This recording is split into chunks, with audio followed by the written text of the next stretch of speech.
సమాజంలో రోజు రోజుకు విడాకులు తీసుకునే వారి సంఖ్య ఎక్కువైపోతోంది.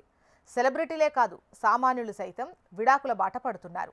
పెళ్లిళ్లు మూన్నాళ్ల ముచ్చటగా మిగిలిపోతున్నాయి. అయితే విడాకుల సమయంలో భరణం చెల్లిస్తుంటారు. కోర్టు తీర్పులను అనుసరించి భరణానికి ఒప్పుకుంటూ ఉంటారు. కాగా ఓ భర్త మాత్రం తాను భరణం చెల్లించను అని చెప్పాడు. నా భార్య నెలకు 25,000 రూపాయలు సంపాదిస్తోంది, నేను భరణం చెల్లించను కోర్టులో పిటిషన్ వేశారు. ఈ నేపథ్యంలో విడాకుల భరణానికి సంబంధించి కేసులో బాంబే హైకోర్టు చారిత్రాత్మక తీర్పిచ్చింది. మహిళ ఉద్యోగం చేస్తుంటే విడాకుల తర్వాత భర్త నుంచి ఆమెకు లభించే భరణాన్ని కోల్పోవడానికి ఇది ఒక ఆధారం కాదు అంటోంది. బాంబే హైకోర్టులో జస్టిస్ మంజుషా దేశ్పాండే ధర్మాసనం జూన్ 18న ఈ తీర్పునిచ్చింది.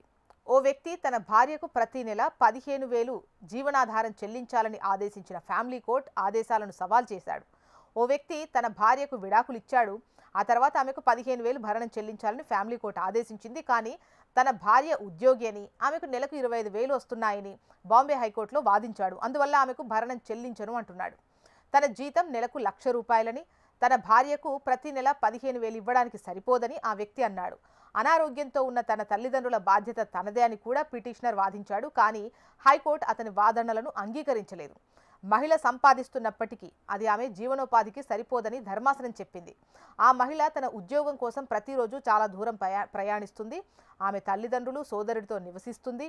ఈ జీతంతో మంచి జీవితాన్ని గడపడం సాధ్యం కాదు అంది. ఆ వ్యక్తి తన భార్య కంటే చాలా ఎక్కువ సంపాదిస్తున్నాడు. అతని తండ్రికి 28,000 పెన్షన్ వస్తుంది. ఇది అతని తల్లిదండ్రులు అతనిపై ఆధారపడడం లేదని చూపిస్తోంది.